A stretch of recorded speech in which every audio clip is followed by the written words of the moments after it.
Bom, agora que a gente acabou de começar a gravar, eu também vou me apresentar rapidinho aqui pra gente enquanto eu vou abrindo aqui a nossa apresentação. Mas bom, eu sou o Ramon, eu sou presidente de conteúdo aqui da Bidem. Basicamente, eu acho que vocês ouviram vários presidentes, mas minha parte é basicamente de moção e conteúdo de uma forma geral. Então, moções, procedimentos e outras coisas nesse sentido para garantir que os debates têm boa qualidade aqui pra gente. Então, hoje a gente vai estar abordando, que nem eu falei para vocês, de uma forma bem resumida, como é que funciona o procedimento do modelo WSTC. Às vezes tem alguém que está acostumado com o modelo BP ou algumas outras coisas, ou nunca debateu, e ainda assim gostaria de começar, de repente, com uma experiência como juiz. Então, justamente para isso que serve esse treinamento, para ajudar vocês a se acostumarem com esse tipo de coisa. Vamos lá. Antes de mais nada, o que é debate? Quando a gente pensa em debate competitivo, a gente pensa, por exemplo, talvez naquele modelo um pouco mais aristocrático da Grécia Antiga, quando a gente fala, por exemplo, dos filósofos, ou então quando a gente fala justamente sobre buscar a verdade sobre algum tópico. Eu acho que isso acaba se estendendo bastante quando a gente pensa em debate competitivo, porque a gente sempre vai estar tentando disputar o que é verdade perante alguma coisa. Então você sempre vai estar pegando um tópico que ele é discutível para dois lados, e é justamente por isso que no debate do Schools você tem dois times principais. Você vai ter o governo, vai ter a oposição. Então aqui a gente vai justamente estar fazendo adaptações desse modelo WS antiga até você chegar no modelo WSTC. Mas como exatamente aconteceu tudo isso? Você pegou basicamente aquele modelo WS antiga, ele foi se desenvolvendo, desenvolvendo, e as pessoas começaram a gostar desse tipo de coisa. Então o pessoal começou a gostar dessas conversas de bar e falou: cara, vamos pegar e vamos adaptar esse negócio para ficar de um jeito um pouco mais organizado, né? Pra gente efetivamente ver quem é que é o rei da cara preta oficial nesse tipo de coisa. E daí então que surgiu o modelo do debate parlamentar britânico lá no século XIX. Porém, não é esse modelo que a gente vai estar utilizando aqui. O que aconteceu? O debate do Schools, especificamente, a gente utiliza o modelo em equipes um pouco maiores. Acho que ele é um pouco mais tranquilo da gente entender em comparação com o modelo do parlamentar britânico. Bom, e além disso, ele tem basicamente dois times, o que facilita bastante para a gente entender como é que funciona e também incentivar esse trabalho em equipe. Depois, como então funciona efetivamente esse modelo WSTC? Se alguém não entender alguma coisa que eu vou falar, coisa, de novo, aqui a gente vai explicar de uma forma um pouquinho mais rápida, mas qualquer coisa vocês esperem pra gente voltar a algo. Que nem eu falei, a gente tem dois times principais. Um deles que a gente vai chamar ou de afirmação ou de governo, e o outro que a gente vai chamar de time de oposição. Aqui vocês podem ver que a gente tem a duração de cada discurso ali na direita, e na esquerda de cada um dos discursos você também tem um númerozinho, que indica basicamente a posição que vai acontecer. Então, assim, uma regra, acho que muito prática para vocês saberem qual que é a ordem dos discursos. Você vai ter governo, oposição. Então você vai ter, por exemplo, começou lá o debate. Vai ser governo, oposição, governo, oposição, governo, oposição, três vezes. Ou seja, você vai ter três discursos alternando de cada time. E aí logo depois você vai ter os replies, que são basicamente os discursos de encerramento que a gente fala. E nesse discurso de encerramento a gente vai explicar de novo, não só sobre o reply, mas a gente vai dar um detalhe principal sobre o que é esperado de vir em cada um desse tipo de discurso. Mas, fora isso, o reply é diferente por causa que ele inverte a ordem. Então, acho que uma regra fácil para vocês lembrarem é sempre que o governo começa e termina o debate, ou então vocês também podem pensar que você tem três discursos de cada lado alternado, e aí quando chega no reply, ele se inverte e volta para o governo lá no finalzinho. Também com relação ao tempo, a gente tem ali todos de 8 minutos e não necessariamente de 7, o que acaba dando um pouco mais de tempo para as pessoas se organizarem com relação aos seus argumentos, responderem pós e outras coisas nesse sentido, e também do reply, 4 minutos. Vamos lá, como é que a gente pode decidir exatamente quem efetivamente ganha um debate? Então a gente tem ali, cada time deve persuadir a banca de juízes de que seus argumentos são superiores. Para a gente convencê-los, a gente deve apresentar alguns argumentos lógicos de forma interessante e persuasiva no quesito comunicativo, além de estruturar e priorizar nossos argumentos. Então aqui acho que é sempre importante a gente analisar bastante, acho que uma analogia bem legal para a gente conseguir entender isso é quando a gente analisa Aristóteles lá na Grécia Antiga e a forma como ele escreveu o livro Retórica. Afinal, a gente tem a identificação dele, que é, bom, basicamente, antes sobre esse livro da retórica. Ele é basicamente a base de tudo que a gente entende por persuasão, argumentação e convencimento que a gente utiliza na atualidade. E aí, vai lá, Aristóteles, quando escreveu esse livro, e ele disse pra gente que você tem basicamente três critérios para você definir o quão persuasivo é o discurso de origem. O primeiro deles é o que a gente chama de logos, que é basicamente a parte estrutural, argumentativa, lógica do teu discurso. Ou seja, o quão racional ele é, o quanto ele faz sentido a partir do momento que a gente analisa ele. O segundo é o que a gente chama de ethos. Quando a gente fala de ethos, é basicamente o conjunto de valores e a pessoa que está proferindo aquele discurso é. É mais ou menos como aquele discurso de fala quando a gente se refere a esse tipo de coisa. Mas, aqui no debate, obviamente, você não vai usar de discurso de autoridade. Eu falei discurso de fala, eu quis dizer discurso de autoridade, perdão. Aqui no debate especificamente, a gente não vai estar utilizando de discurso de autoridade, mas ainda assim você pode utilizar da pessoa que tu é para, por exemplo, você ter um estilo diferente de debater. Você consegue utilizar, de repente, algum exemplo diferenciado e outras coisas nesse sentido, sempre utilizando das suas próprias vivências. E depois a gente tem também o que a gente chama de patos. E patos a gente pode lembrar de simpatia, que vem justamente da mesma origem da palavra, que é basicamente carisma, ou seja, a forma como você coloca as suas ideias na mesa, a forma como você está justamente conduzindo um pensamento e coisas nesse sentido. Já que no debate isso também é valorizado. Vocês vão ver mais para frente que a gente tem três critérios, eles se baseiam justamente nessa escala aí do Aristóteles, para vocês verem um pouquinho da relação que a gente tem lá da Grécia Antiga e os métodos que a gente importa até hoje. Então, bom, o formato do campeonato não encoraja nem a aproximação dos debatedores à pura argumentação ou pura retórica em suas formas isoladas, mas sim uma combinação efetiva de ambas as técnicas. Quando a gente pensa nessa mesma definição de Aristóteles, vocês vão ver que a gente tem o que a gente chama de triângulo retórico. Então, quando você pensa num triângulo equilátero, você tem justamente três lados que têm o mesmo comprimento. E a ideia é justamente essa. Por quê? Porque quando a gente pensa em logos, etos e patos, a ideia é que, para um discurso ser persuasivo, ele equilibre os três.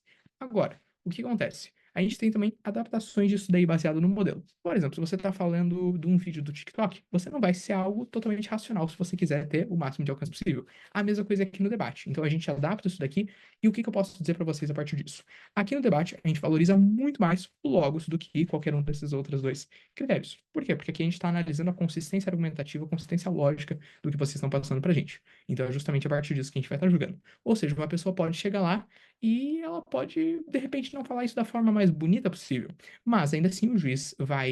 Até pode descontar um pontinho ou outro ali no critério de estilo, mas ainda assim você não vai, de forma alguma, fazer uma equipe perder um debate, por causa que a forma como ela apresentou aquilo lá não foi tão bonita ou tão eloquente quanto da outra equipe. Agora, se isso foi feito de forma mal organizada, aí sim a gente tem um critério específico para esse tipo de coisa. Mas enfim, qual que é o ponto central que eu quero mostrar aqui para vocês? A gente vai analisar o argumento e não a forma como ele é apresentado. Depois, vamos falar um pouquinho sobre moção. Moção é basicamente o tipo de tema que você vai estar discutindo ali no debate. Eu falei para vocês que todas as moções são discutíveis para os dois lados, afinal, senão não seria uma competição justa, né? E quem é que gosta de competição justa? De competições injustas. Então é justamente por causa disso que as moções que a gente vai debatendo vai ser sempre algo que é discutível. E quando a gente fala de discutível, a gente está pensando justamente em algo que você pode pensar em argumentos e utilizar sempre da sua criatividade para você saber o que você vai estar introduzindo para a gente. Então aqui a gente tem só duas definições assim bem práticas para a gente, vou passar rapidinho por elas, que são os debates prompto. Basicamente nos debates prompto a gente entrega as moções antes para eles. Então basicamente às vezes eles têm o que é 15 minutos, algumas vezes até mesmo 5 minutos, ou então às vezes eles só sabem a posição deles e aí vão direto para o debate, porque já é esperado que eles tenham a posição deles relativamente feita, independentemente de qual lado eles sejam. E nesse caso é quando a gente libera a rodada, às vezes uma semana antes, um dia antes, como é o caso da R1, que a gente já liberou, inclusive eles já sabem, mesmo com o torneio ainda não tendo começado. Depois, quando a gente fala em emoções impromptu, é basicamente emoções que a gente revela uma hora antes do debate. A gente sabe que no BP são 15 minutos, aqui eles têm quatro vezes mais o tempo, mas ainda assim é para o pessoal se acostumar um pouquinho mais, e ainda assim tem gente que acha pouco tempo, e realmente é quando você para pensar na totalidade de uma emoção. Mas ainda assim, estamos passando isso mais como forma protocolar para vocês sempre estarem se acostumando com esse modelo. Depois, tipos de emoções que a gente pode estar abordando. Primeiro esclarecimento, esses não são os dois únicos tipos de emoção, são somente dois tipos de emoção que a gente colocou aqui para vocês saberem de uma forma geral como a gente deve interpretar de forma diferente emoções diferentes, por natureza. Então a gente tem aqui um exemplo de emoção de valor. A gente tem aqui, baseiam-se na defesa de princípios que norteiam a lógica argumentativa da equipe. O que isso significa? Geralmente, para a gente interpretar uma emoção de valor, a gente vai ter que considerar a nossa definição própria de algum valor. Então você tem aqui, exemplo, esta casa acredita que a Primavera Árabe causou mais mal do que bem. Tudo fica mais claro através de exemplos, vamos a esse. Quando a gente fala de mal ou bem, isso claramente são critérios que inerentemente a gente tem uma noção do que eles são, mas a gente não sabe dar uma definição clara para eles. E é justamente por eles não terem essa definição clara e objetiva que a gente, durante o debate, tem que definir eles, para que o nosso caso fique claro. Então, aqui da Primavera Árabe, especialmente, quando a gente estava fazendo treinamento para debatedores, a gente mencionou, inclusive, esse exemplo que eu vou dar para vocês agora, que é a forma como a população da Primavera Árabe enfrentou isso é totalmente diferente da forma como os governos, especificamente, por exemplo, da Síria, enfrentaram a Primavera Árabe. Então, quando você pensa nas noções de mal e bem, você vai ter que pegar um stakeholder, você vai ter que pegar alguma pessoa para você defender, para você considerar que é o teu afetado. E é justamente por isso que elas são consideradas moções de valor, porque tu tem que definir pra gente o que que é mal, o que que é bem, através de uma certa perspectiva, que tu vai chamar ou de stakeholder, de stakeholder mesmo. E depois a gente tem também as moções de política. Quando a gente fala de moções de política, são basicamente também conhecidas como moção de policy, é quando você vai implementar algum tipo de política pública. Então a gente tem ali o exemplo de esta casa criará cotas para mulheres em cargos públicos. Quando a gente fala aqui, o governo tem uma posição muito clara, defender que criaria. E no caso da oposição é justamente o contrário. Então, aí você tem que justamente pensar nos motivos que te motivariam, que te levariam a ou implementar ou a não implementar. Então, dá para você imaginar que você está nos pés de um deputado estadual, dá para você imaginar que você está até mesmo, às vezes, no cargo como um presidente ou um cidadão comum, falando que se você estivesse no poder, se você pudesse fazer isso, tu implementaria. E aí você tem que dizer exatamente o porquê. Acho que o debate, de uma forma geral, se centra bastante no porquê tu implementaria ou não implementaria isso. Coisas importantes. Não necessariamente você precisa criar algo durante as moções, ou então tu precisa dar uma solução que apele para um número gigante de pessoas. Eu acho que essa é uma das visões mais intuitivas que a gente tem quando a gente pensa em debate, mas eu acho que a gente não pode punir debatedores quando eles têm, por exemplo, uma minoria. E, de novo, minoria não quero dizer minoria no sentido, tipo, de um grupo desfavorecido da população, mas minoria quantitativa. Não é porque uma pessoa ou um caso está defendendo menos pessoas que ele é pior. São simplesmente valores desde que as pessoas provem isso. Às vezes você vai estar falando que uma população, sim, é muito menor que você está defendendo do que o outro caso está trazendo, mas se a tua população for muito mais importante, então vale a pena tu implementar alguma coisa. Outro exemplo, às vezes você fala que essa criação de cotas seria ruim. Sim, seria ruim. Mas então será que tu não deve implementar? Aí é que tá. Mesmo que alguma coisa seja ruim, você pode argumentar que ela deve ser implementada para prevenir um mal ainda pior. Então, assim, tem várias formas de a gente enxergar esse tipo de coisa. Acho que a gente sai um pouco dessa visão um pouco mais óbvia, de quando a gente está, especialmente vendo esse tipo de emoção pela primeira vez. É legal tanto pra gente melhorar no sentido argumentativo, mas sim pra gente também não descontar caso alguém traga alguma ideia diferente do que é esperado. Daí, vamos lá. Funções, a gente tinha falado agora há pouco, né? Sobre as posições que a gente tinha, agora vamos lá quais são exatamente as funções de cada uma dessas casas, cada uma dessas posições que a gente tem ali. Então a gente tem ali primeiro-ministro e líder de oposição que a gente chama de primeiras falas, ou seja, os dois primeiros discursos do debate. O que que essas pessoas vão ter que fazer de uma forma geral? Introdução argumentativa. É basicamente o seguinte: quando você vai introduzir alguma ideia, quando você vai, por exemplo, para uma aula de história. Se você fala sobre Segunda Guerra, geralmente tu vai ver teu professor começando a explicar sobre esse tipo de coisa, é, primeiro introduzindo o contexto histórico que antecedeu a guerra, depois falando sobre alguns dos motivos que acabaram levando a gente a efetivamente aquela guerra. Isso, por que que a gente tem isso daí como algo importante? Porque facilita com que a gente crie conexões neurais e entenda aquilo lá que está sendo apresentado pra gente.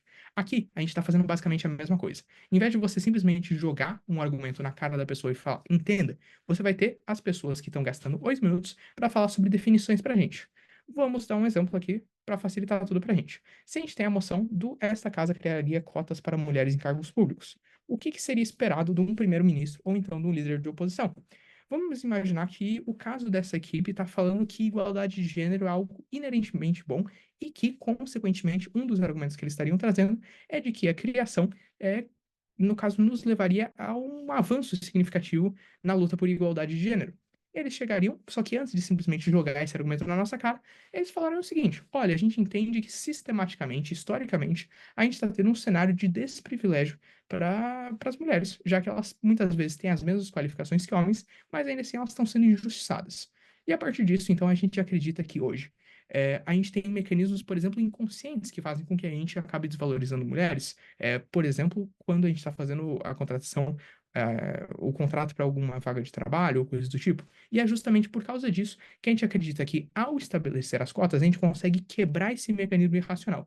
Você não vai ter mais uma pessoa dizendo, tipo, tá, eu até entendo que ela é bem capacitada, mas eu sinto algum feeling, alguma coisa tá dentro de mim que me diz que de repente eu não devo tomar essa decisão. Por quê? Porque é um mecanismo inconsciente. A partir do momento que você cria cotas, você elimina totalmente esse tipo de coisa, e aí você consegue garantir que você vai ter essa igualdade de oportunidades no sentido trabalhista. Bom, por que que então a gente tem essa parte da contextualização? Novamente, para você facilitar o entendimento da pessoa que está vindo depois de ti. No caso do primeiro-ministro e líder de oposição, de uma forma geral, teu objetivo é esse: introduzir os argumentos que vão vir depois. A pessoa pode introduzir argumentos? Pode. Ela pode introduzir entre um e dois. É estratégico ela introduzir dois?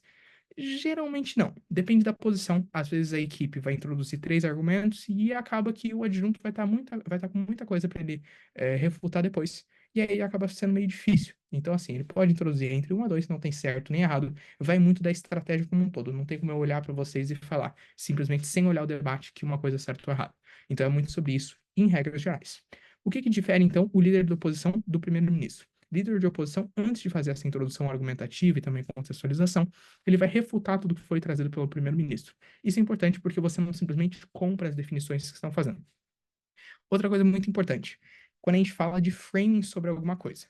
Vamos imaginar uma moção onde a gente está falando, vamos pensar o seguinte: esta casa reformaria o sistema educacional brasileiro. Aí você vai pegar, por exemplo, imagina que você é o primeiro-ministro, você está abrindo o debate. Dependendo do lado que você estiver, às vezes é muito vantajoso você pegar um sistema educacional muito bom, que você tem numa pequena parcela do Brasil, e às vezes é muito vantajoso você pegar um sistema educacional muito ruim, dependendo do lado que você está ali. Por quê? Porque se tu está num sistema educacional muito ruim, é muito fácil de você apoiar essa reforma. Então, uma das técnicas principais que é esperado do primeiro-ministro é que ele traga o que a gente chama de framing. Quando a gente fala de framing, é basicamente você restringir o debate de uma forma aparentemente neutra para você garantir que teu time tem uma vantagem. Vou dar um exemplo. Se a gente fala justamente, esta casa reformaria o sistema educacional brasileiro. Você, por exemplo, estaria trazendo no teu discurso ali. Olha, para a gente analisar esse debate, painel, a gente gostaria de trazer o exemplo dos colégios militares. E aí tu começa a falar como é que os colégios militares têm notas boas e coisas do tipo. E aí tu pode trazer como é que isso, em geral, apesar de você ter alguns problemas, traz um benefício grande para a população no sentido de ascensão social. Você percebe como que ao restringir isso só para os colégios militares, estou ignorando uma grande parte das outras situações que também têm sistemas educacionais falidos no Brasil? Certamente que sim.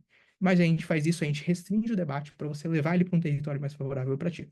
Qual que é a função do líder de oposição? Refutar justamente para que você não caia nessa armadilha trazida pelo primeiro-ministro. Então você pode chegar no início do teu discurso e falar: olha, painel, eles trouxeram isso daqui, mas a gente entende que a situação brasileira é muito mais do que simplesmente só os colégios militares. A gente tem dezenas de milhares de escolas públicas que estão hoje sofrendo por causa que a gente tem uma qualidade dos professores, falta de motivação por causa dos alunos, e aí tu continua com relação a esse tipo de coisa. Então, desafiar definições, desafiar argumentos. Depois, adjuntos. O que que os adjuntos vão fazer para a gente? Vão basicamente introduzir a parte um pouco mais densa argumentativa e também refutar tudo que veio antes deles. Então, adjunto de governo refuta tudo que o líder da oposição trouxe e também continua introduzindo o resto do caso do governo. Adjunto de oposição vai refutar tudo que o primeiro-ministro trouxe, tudo que o outro adjunto trouxe, e junto com isso vai adicionar mais informações ainda. Eu acho que eu costumo brincar que o adjunto de oposição é um dos cargos mais, assim, difíceis de você fazer no sentido de que você tem que basicamente carregar o debate. Por causa, tu vai ter que refutar basicamente todo mundo que introduziu informação até ali e ainda vai ter que adicionar mais informação em cima. Então, é uma posição bem corrida, mas bom, é isso que de uma forma introduzir novas argumentações. Coisas importantes aqui para a gente saber se um adjunto ou um primeiro-ministro, líder de oposição, está fazendo uma boa introdução argumentativa. Claimar não é a mesma coisa que provar alguma coisa. O que significa claimar? Se a gente fala, por exemplo, que a Primavera Árabe foi boa, isso claramente é algo que é disputável. Então, o que que acontece? Sempre que você fala alguma coisa assim, tem que dar motivos a esse tipo de conclusão. Por que que isso é importante? Por causa que isso vai mostrar para o painel que você não simplesmente está falando algo que é a tua opinião, mas sim algo que, ainda que seja disputável, ou ainda que o outro time pode contestar, é algo que teu time chegou a conclusões racionais antes de afirmar.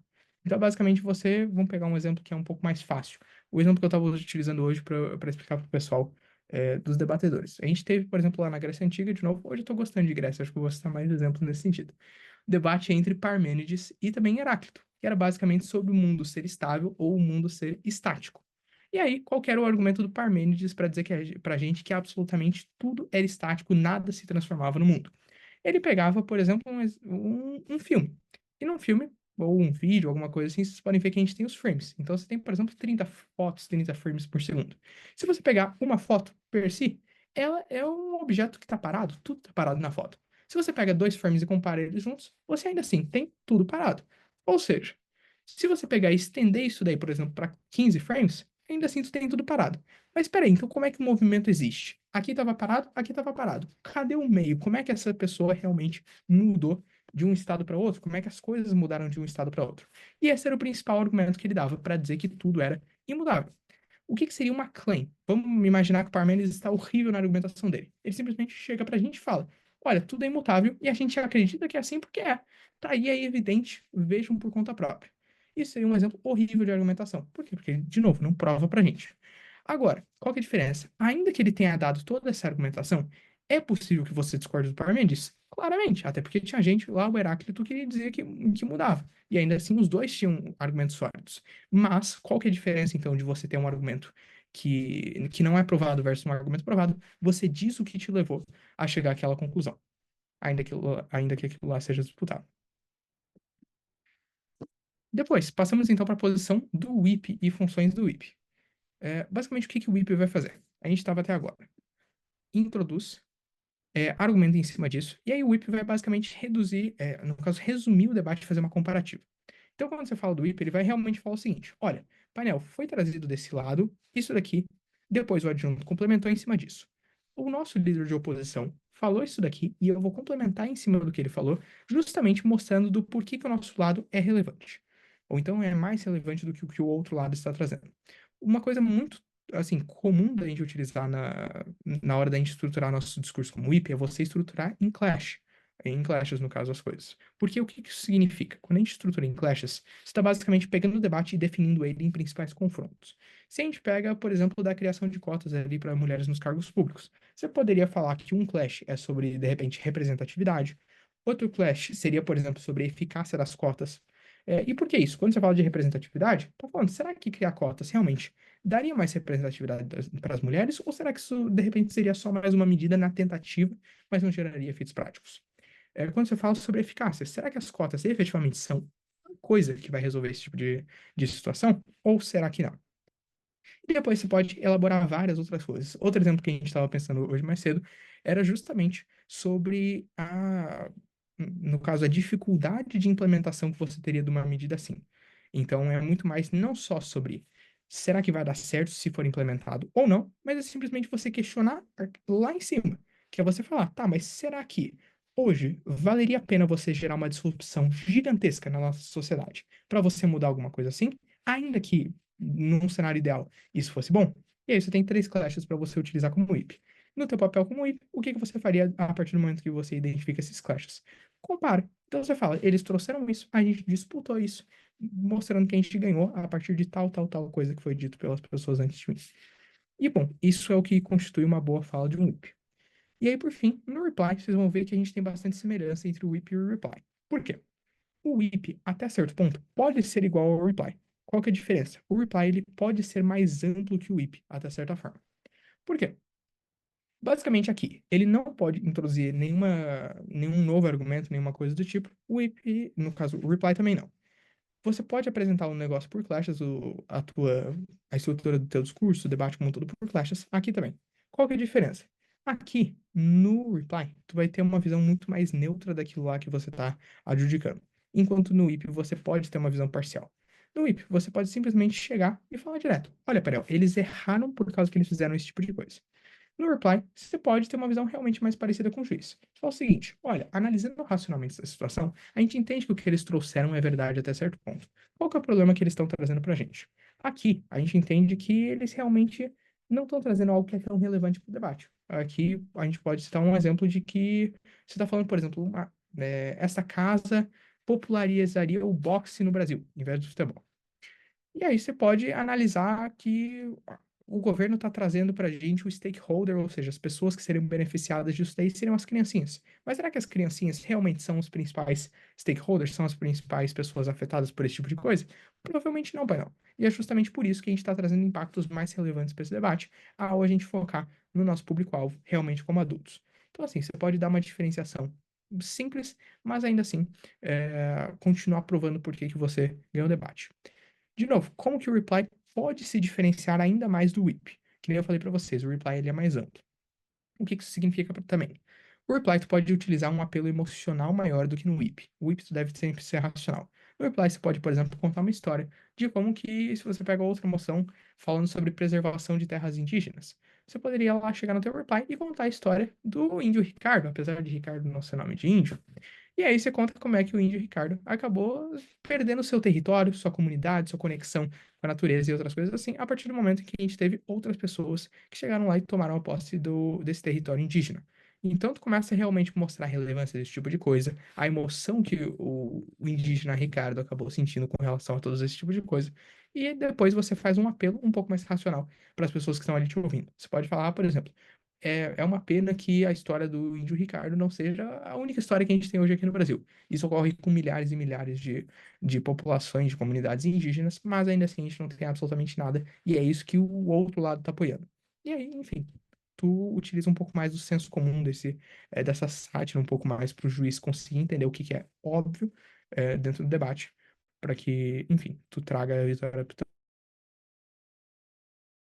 Dito isso, antes da gente passar dessa parte de como provar um argumento nos debates, eu vou só passar a palavra para Fer, por causa que é o seguinte, ela vai ter que sair daqui a pouquinho, e eu acho legal que ela possa passar um pouquinho para vocês mais da perspectiva dela com relação a como vocês vão preencher as planilhas. Então, assim, a gente ainda tem mais uma parte da apresentação que a gente vai passar, mas antes disso, a gente precisa garantir que vocês vão ter acesso a esse tipo de coisa.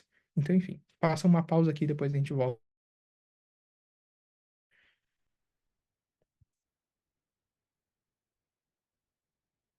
Então, pessoal, eu estou compartilhando a minha tela aqui, vocês conseguem ver? Ok. Então, essa planilha, a planilha ainda não está finalizada, mas essa base já vai dar para vocês entenderem muito bem. E vocês têm que prestar atenção em alguns pontos principais. A primeira é aqui embaixo. Vocês conseguem ver o meu mouse? Por favor, me sinalizem. Obrigada. Então, aqui nós temos o grupo ou chave. E ainda não está completo. Por exemplo, eu acredito que vão ser 4 chaves, mas a gente colocou aqui 2 modelos por enquanto. Então vai mudar, vai ter 1, 2, 3, 4 e as quantas forem necessárias, mais a parte de ranking, que eu entro já nela. O principal é que vocês vão ter que estar com essa tabela aberta enquanto vocês estão avaliando a galera. Então, aqui já vai ter o nome da pessoa, da equipe, especificamente, já vai estar tudo preenchido. Aqui está o mesmo nome, porque o chaveamento ainda não foi concluído, mas vai ter equipe do fulaninho aqui, equipe do ciclano aqui. E você vai procurar especificamente onde está essa pessoa, de acordo com o chaveamento, para colocar nela. Ah, mas como tem muita coisa, vai ser difícil, Fernanda. Olha, vocês podem dar Ctrl F. Então, vocês dão Ctrl F e vocês pesquisam especificamente o que vocês querem. Então, você quer o João. O João vai competir mais de 2 vezes. Então, provavelmente vai ter 3 vezes. Mas aí você olha aqui no cabeçário. Aqui a rodada 1, confronto 1. Rodada 2, confronto 2. Então, agora pode parecer um pouco mais complexo, mas na hora vocês já vão estar mais situados. Vão entender, olha, o João da rodada 1 do confronto 1. Está certo. Então, eu vou colocar a nota dele aqui. As notas, tipo, soma e tudo mais, é automático. E essa parte aqui, ó, pode ficar confuso, porque quando a pessoa aqui ganha, então vamos dizer que essa aqui fez muitos pontos. O valor dela vem para cá. Pode parecer confuso, porque ela vai para o lado do outro, mas está certo. Então, por favor, não mexam em nenhuma das fórmulas. Isso é super importante. Se você achar que tem algo errado, se você identificar algum erro, você comunica aqui para alguma das presidentes, e aí elas vão passar para mim e eu vou consertar. Por favor, não mexam em nada. Então, ok. Deixa eu colocar aqui numa visão mais expandida para vocês verem. Todas, assim, são da mesma rodada. Só muda os confrontos. E se vocês vierem para o lado, vai ser da mesma chave, só que rodadas e confrontos diferentes. Então, vai estar tudo na mesma página, a menos que seja de outra chave, tá? Então, prestem atenção nisso. Agora, indo para a parte do ranking, o ranking vocês não vão ter que mexer em nada, tá? Isso vai ser calculado automaticamente, mas é interessante vocês verem. Então, por exemplo, vocês têm que respeitar aquelas coisas que eu falei na primeira, para que não tenha erro na fórmula que vai ser colocada aqui. Porque essa fórmula vai, no caso ainda está sem a fórmula, mas eu vou colocar a fórmula que vai puxar exatamente o que você colocou lá. Ninguém vai ter que conferir nem nada. Então, a gente depende muito do trabalho de vocês para que se não dê um bug, porque se der um bug, vai ser muito pior ter que fazer tudo manualmente. E além de ser um trabalho enorme para a gente vai deixar os competidores na mão. Tudo bem? Então, basicamente, dessa página aqui, vocês não precisam entender nada, só coloquei aqui para vocês verem como vai estar funcionando. Alguém tem alguma dúvida sobre o preenchimento da planilha? Qualquer coisa assim? É isso, basicamente. Não tem nada mais, sei lá, muito grande sobre a planilha, não. Só de vocês já terem entendido isso já tá massa. Parar de compartilhar a tela aqui. Perfeito. Bom, Fer, obrigado pela tua apresentação. Acho que, pessoal, só uma orientação rapidinho aqui pra gente. A gente já vai falar sobre essa parte um pouco mais de pontuação, familiarizar vocês com o que é esperado de um discurso bom, de um discurso excelente no Schools, em comparação com o BP, majoritariamente. Também para vocês conseguirem dar essas notas certinho. Bom, aí outra coisa que é importante de vocês saberem. Caso vocês estejam com mais de um juiz na rodada, o que a gente vai pedir? Deixa pro chair preencher. E outra coisa muito importante. Imagina que eu fui preencher alguma rodada minha e aí eu vi que ali tá preenchido já porque alguém preencheu errado. Não preencha absolutamente nada, só garantam que, que vocês estão anotando as notas dos debatedores em outro lugar e passando pra gente. Então, enfim, acho que é muito de senso comum, sabe? É só não fazer nenhuma cagadinha que tá tudo certo. E a gente vai se ajudando. Perfeito. Agora sim, Fer, se tu precisar sair também de alguma forma, obrigado pela tua contribuição. Tchau, gente. Vou ter que dar uma saidinha agora, mas bom treinamento pra vocês. Beijo. Tchau, tchau. Perfeito, gente. Vamos lá, então. Como exatamente a gente pode provar um argumento nos debates para a gente saber, então, como é que a gente vai avaliar? Então, aqui, de novo, eu volto àquele mesmo exemplo do Parmênides pra gente. Quando a gente fala de claim, vamos ver se... Cara, vamos pegar o Nathanael, que o Nathanael tá aí esperto, cara, tá até de câmera aberta. Cara, vamos pegar o argumento do Parmênides que a gente tinha utilizado lá atrás, cara. Consegue me dizer o que exatamente era a parte da claim dele?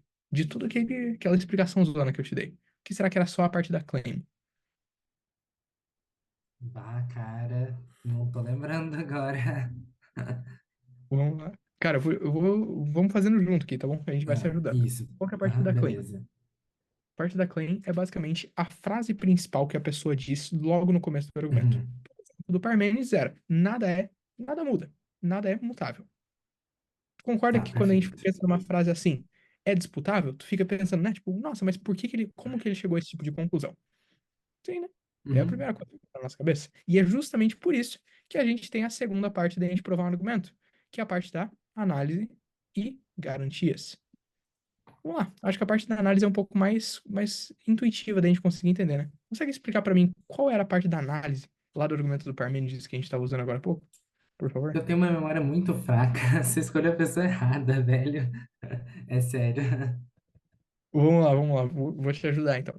Cara, quando a gente tava falando lá do Parmênides, é basicamente toda aquela explicação que ele falou entre a claim e a parte em que ele já deixou a conclusão clara pra gente. Então, basicamente, fala o seguinte: qual que é a claim? Nada é mutável. Qual que é a análise que ele vai estar dando pra gente? A gente entende que toda ação pode ser entendida como, por exemplo, um filme. Um dia eu andando. Eu consigo reproduzir isso através de um filme como se fossem 30 fotos separadas uma da outra. Cada foto é simplesmente um momento que tá parado. Afinal, se é uma foto, tipo, se é um momento, um instante só, não tem como nada estar se mexendo se não tem duração de tempo, né? Pra eu estar me mexendo, eu preciso analisar isso durante um longo período de tempo. Se eu concluo que no frame um você tá parado, na foto 2 tá parado também, na foto 3 tá parado, como é que eu consigo concluir que teve, tipo, quando que você efetivamente se movimentou?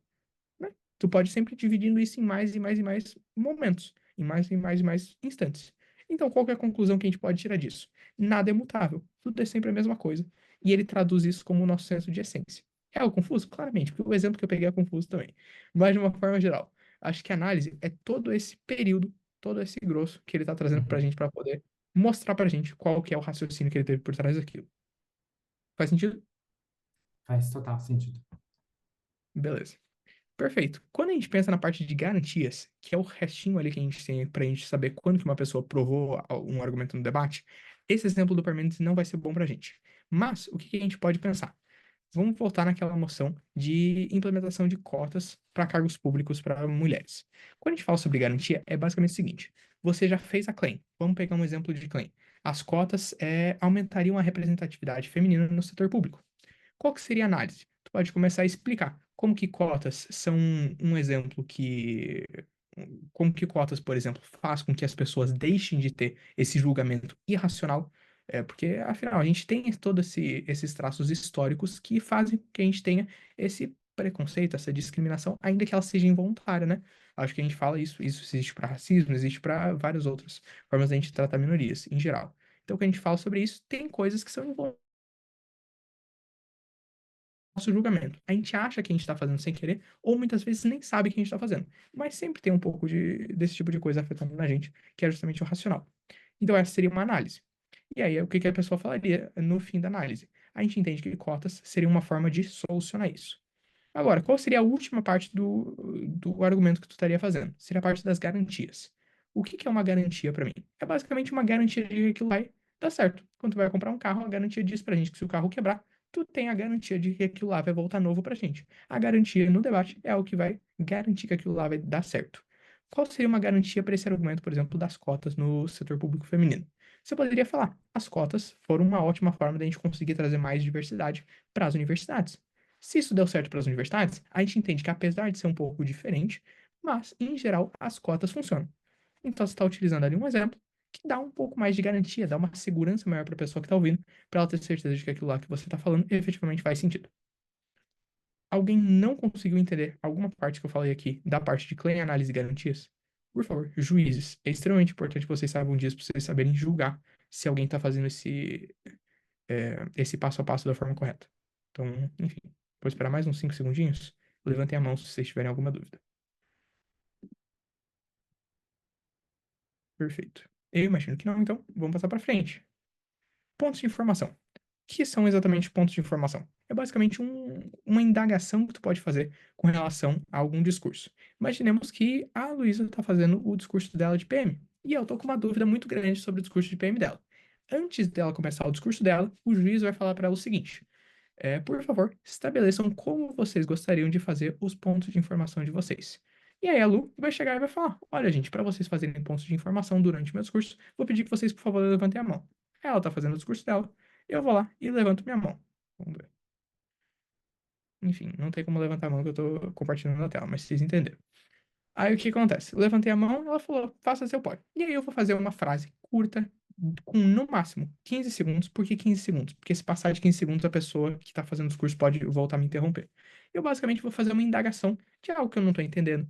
Vou fazer uma pergunta, como se fosse uma armadilha para ela cair. Eu vou basicamente fazer uma indagação para ver como é que ela sai com aquilo lá. Então eu vou estar interagindo com o ponto que ela está trazendo. E ela perguntou, olha, Lu, mas você realmente acha que tudo isso que você está falando vai dar certo na realidade? E aí ela vai ter que se virar para responder aquilo lá. Essa que é a graça do debate. A gente sempre está interagindo ali, pau a pau com a pessoa que a gente está debatendo. Fora isso, como é que a gente sabe quantos pós uma pessoa deve aceitar? Será que eu, enquanto juiz, devo influenciar no número de pós que alguma pessoa deve aceitar? Aí é que tá. Quando vocês estão julgando algum debate, vocês não vão influenciar de forma alguma, a não ser em casos bem extremos, no flow do debate. Então imaginemos que a gente tem ali um debate onde uma pessoa está sem nenhuma estrutura do discurso.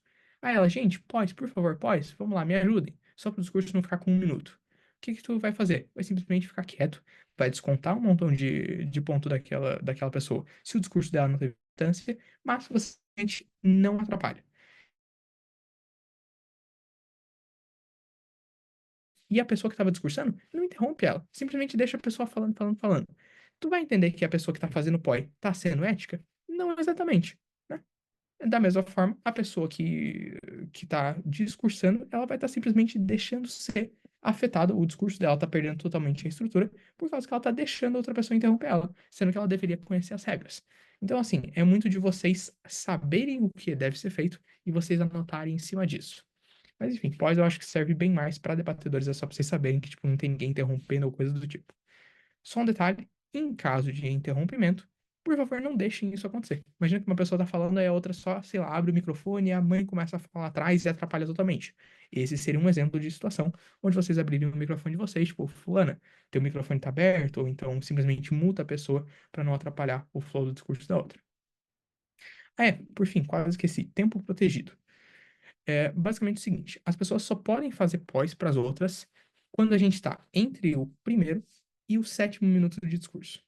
Ou seja, a gente tem um período de 60 segundos no início do discurso de cada pessoa e um período de 60 segundos no final do discurso de cada pessoa, onde simplesmente ninguém pode fazer pós. A gente faz isso para as pessoas conseguirem engrenar o discurso delas de forma tranquila e também para elas poderem encerrar o discurso delas de forma tranquila. Então, bom, isso daí é só uma regrinha do debate, não tem nenhum motivo grande por trás disso, mas é simplesmente para vocês saberem que se alguém fizer, por exemplo, imagina que eu, Ramon, tô no discurso da Brant ali, tá no 7º minuto e 30 segundos. Aí eu levanto a mão.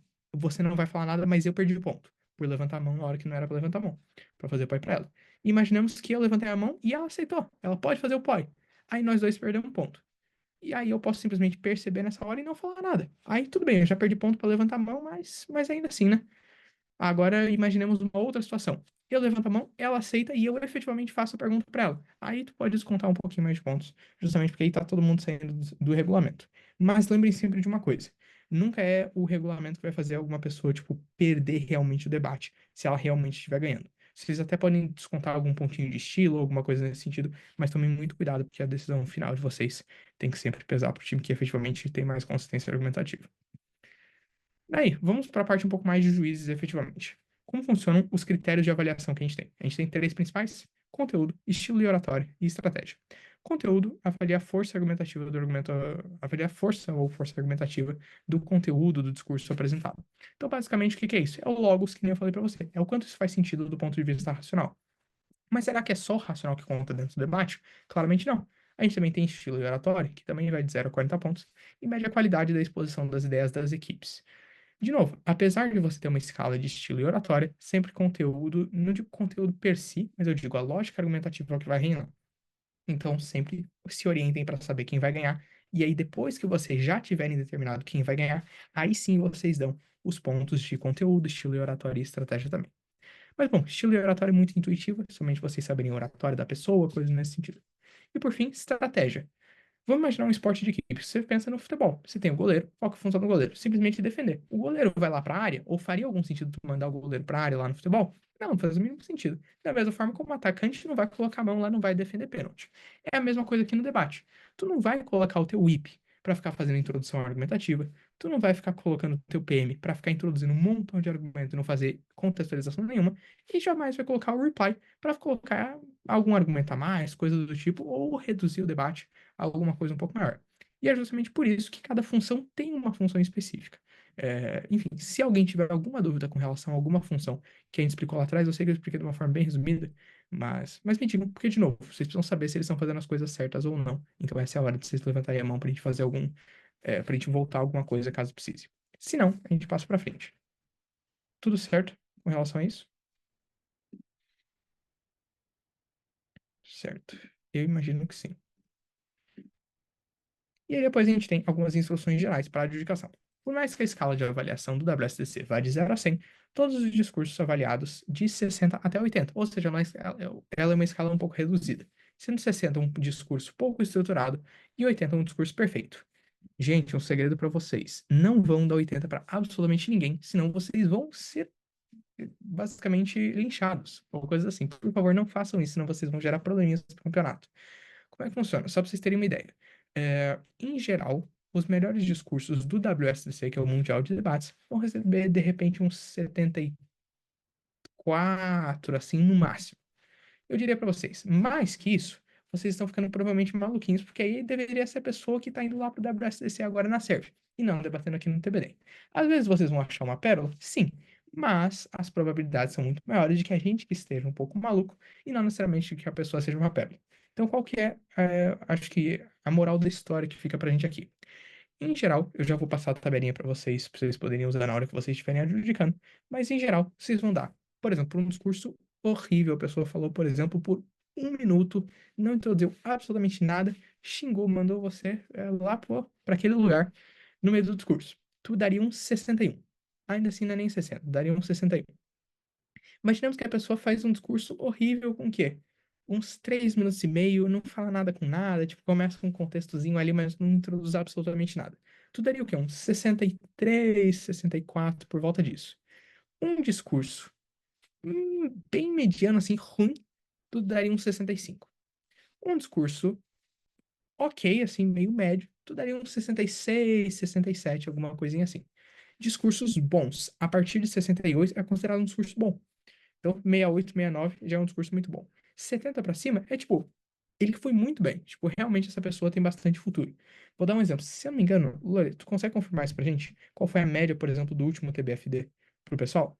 Se eu não me engano, foi acho que 70 ponto alguma coisa. Então, só pra vocês saberem, tipo, os top speakers do Torneio Brasileiro Feminino de Debates que a gente fez, ainda assim, a melhor pessoa que ganhou, acho que melhor premiação, alguma coisa assim, tirou uma média abaixo de 71. Isso significa que todas as pessoas têm que ir abaixo de 71? Não, até porque o nível dos debatedores tem uma tendência de continuar melhorando. Quanto mais formações a gente vai fazendo, quanto mais eles vão treinando.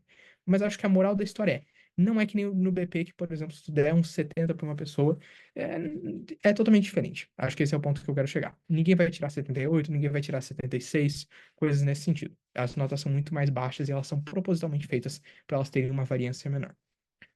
Depois a gente tem ali. Após o fim do debate e da deliberação, os juízes são convidados a dar uma adjudicação oral aos times participantes do debate, indicando os motivos pelos quais um lado foi o ganhador e apresentando os pontos de melhora de ambos os times. Aqui, no TBREM, a gente considera como obrigatório, na hora que vocês preencheram lá o Form 6, acabaram se comprometendo com isso, de uma forma ou de outra. Imaginamos que tem algum imprevisto. Ramon, não vou conseguir dar o feedback para algum dos juízes é, perdão, para alguns dos debatedores. Forneço o número de WhatsApp de vocês, o Instagram, alguma forma deles conseguirem comunicar com vocês.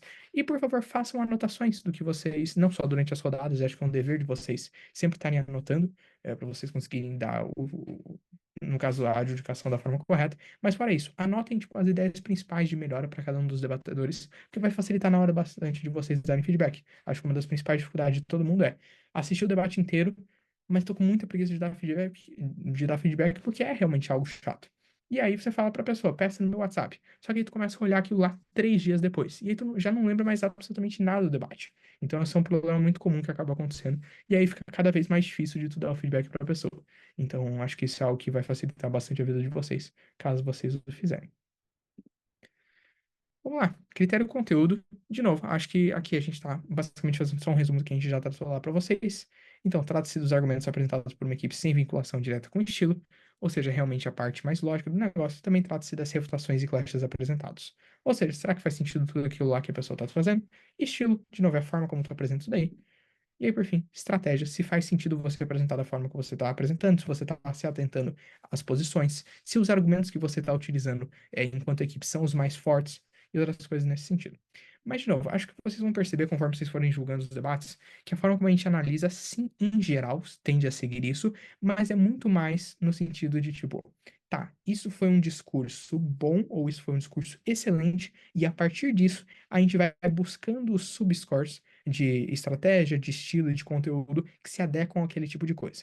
Quase nunca, eu digo assim, por ser mais fácil mesmo, intuitivamente falando, quase nunca a gente vai primeiro pegar os subscores para depois sim somar nota, porque é algo mais difícil de se fazer. Mas com o tempo vamos torcer para que vocês se sintam cada vez mais confortáveis para fazer isso. Depois, como definir a força de um argumento, a gente volta por aquilo lá que eu tinha perguntado para o Nathanael lá, nosso querido que nos ajudou. Então a gente pensa sempre em claim, análise e garantias. E também no quão densa está essa análise argumentativa para a pessoa. Se isso fica algo extremamente fácil da gente entender, ponto positivo para o conteúdo da pessoa, para a estratégia dela também. Se a gente fala que aquilo lá foi um argumento totalmente irrefutável que a pessoa trouxe. Então, ponto positivo, novamente, para o conteúdo que a pessoa está trazendo e outras coisas nesse sentido. Depois, alguns adicionais, regras e princípios para a gente manter em mente durante a competição. Primeiro deles, regras de etiqueta. Acho muito necessário a gente falar sobre isso. Imaginemos, por exemplo, que a gente está aqui. A gente vai requerir que vocês estejam toda hora de terno, alguma coisa assim? Não, absolutamente não. Especialmente as meninas. Mas acho que qual que é o principal aqui que a gente vai estar utilizando? É simplesmente pedir para vocês para terem noção da roupa que vocês vão estar usando. Por exemplo, tu não vai vir de regata aqui jogar o debate, tu não vai vir de moletom quando for efetivamente o próprio TBD e outras coisas nesse sentido. Então, pô, às vezes coloca uma camisa social. Se você não estiver se sentindo confortável, também não é um problema tu não abrir a câmera. Eu já avisei para os próprios debatedores: olha, não levem pro lado pessoal se algum juiz não abrir a câmera, mas assim, entre nós, sugiro que vocês abram a câmera, porque, pô, gera uma experiência melhor para os debatedores overall. Além de vocês conseguirem se engajar mais quando vocês estão efetivamente prestando atenção naquilo. Então, eu diria isso para vocês. Também, valores e diretrizes da Abdem. Aqui a gente não respeita qualquer tipo de discriminação, então a gente discrimina somente a discriminação de qualquer tipo, de raça, cor, preferências de quaisquer que sejam. Então aqui acho que é extremamente necessário a gente lembrar que a gente está num ambiente onde a gente está convivendo com pessoas de diferentes backgrounds, então você vai ter sotaque diferente, você vai ter pessoas de histórias de vida diferentes, com valores diferentes e outras coisas nesse sentido. A gente sempre tem que manter sempre essa posição de que a posição do debate é sorteada, e mesmo que não fosse, a gente tem que aprender a respeitar esse tipo de coisa. Então, se vocês tiverem qualquer problema com relação a isso. Se vocês virem alguém desrespeitando alguma coisa assim, por favor, deixem a gente saber para que a gente possa tomar algum tipo de atitude. Se vocês precisarem de ajuda, a gente também tem um comitê de ética, que a gente utiliza justamente para a gente estar auxiliando a lidar com esse tipo de situação. Depois, termos de acordo, é basicamente a mesma coisa que eu acabei de falar para vocês, eu acabei juntando, e nossa missão de acessibilidade do debate no Brasil. Então, assim, acho que para alguns de vocês, quem sabe a maioria, talvez esteja sendo a primeira experiência de vocês aqui com a Blem, mas acho que é extremamente importante eu divulgar um pouquinho para vocês sobre a nossa missão de acessibilidade do debate. Então, como vocês sabem, acho que todo mundo sabe, é meio intuitivo, debate é algo bem embrionário ainda no Brasil.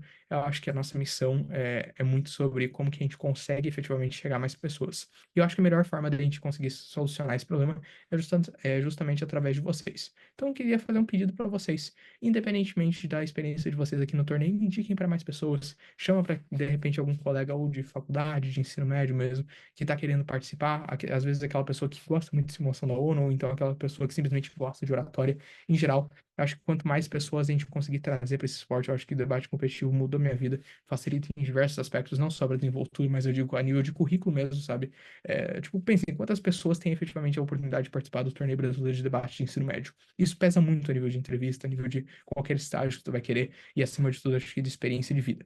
Então, não sejam as pessoas que eu chamo de egoísta de oportunidade, tipo, não guardem o conhecimento simplesmente para vocês, sabe? Aquela pessoa, tipo, eu quero, eu quero, eu quero. Não sejam esse tipo de gente. Compartilhem com mais pessoas, façam o conhecimento girar, que a gente vai conseguir enriquecer mesmo a nossa experiência com mais pessoas aqui.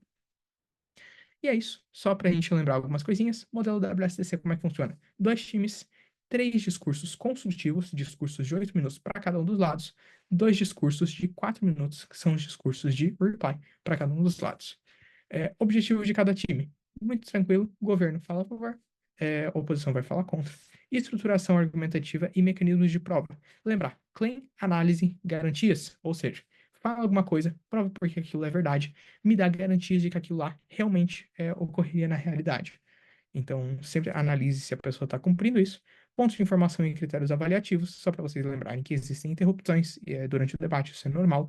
E bom, se vocês sentirem alguma pessoa está realmente interrompendo, alguma coisa assim nos debates, por favor, não deixem esse tipo de coisa acontecer. Se vocês tiverem dúvida com relação a algum regulamento, alguma regra que vocês têm que seguir ou não, por favor, entrem em contato com a gente. A gente tem bastante tempo até o início do torneio, onde vocês conseguem tirar essas dúvidas. E bom, de uma forma geral, é isso. Agora, antes da gente passar para as pontuações, quero saber se alguém tem alguma dúvida sobre alguma coisa que eu falei. Lu, Eu só queria confirmar o tempo de discurso, porque eu sei que em torneios passados a gente alterou um pouco o tempo baseado nos parâmetros do WSDC, por causa que a maioria dos nossos participantes são iniciantes, então a gente diminuiu um pouco. Esse ano vai ficar 8 minutos mesmo ou vai ser um pouco menor? assim, a não ser que alguma coisa tenha mudado muito loucamente no regulamento. Mas se não, é isso daqui. Loi confirma, né? Vou dar uma olhada agora. Tá bom. Mas assim, a não ser que eu esteja realmente maluco, eu vou manter isso daqui, da mesma forma como tá aqui.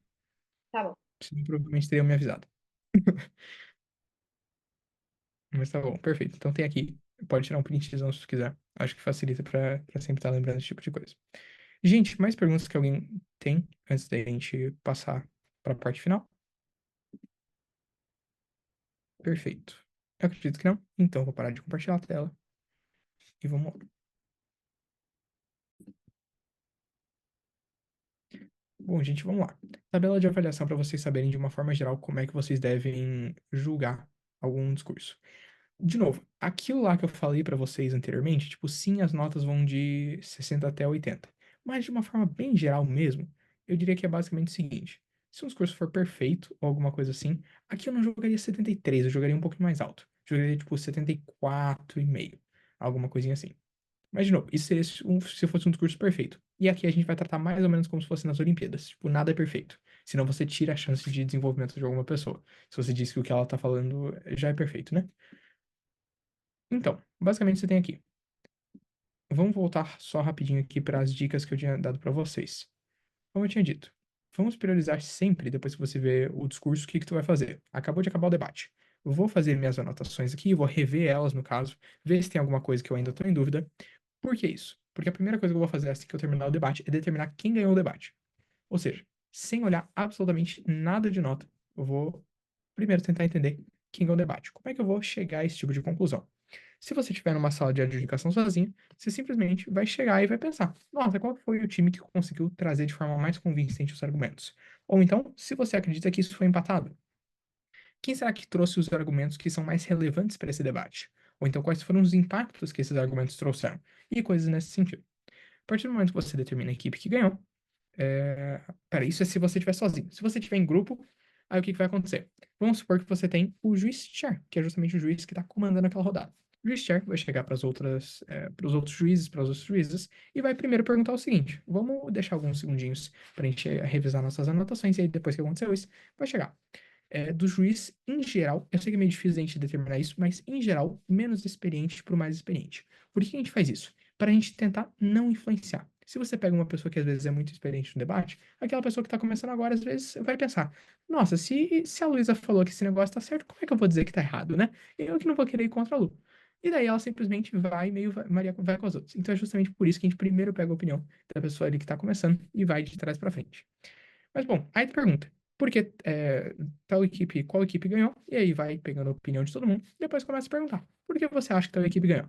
E é justamente por isso que todos os juízes devem ter as anotações muito bem embasadas, para você saber: olha, eu acho que eles introduziram tal argumento e tal argumento, mas ainda assim não foi tão bem explicado, ou coisas nesse sentido.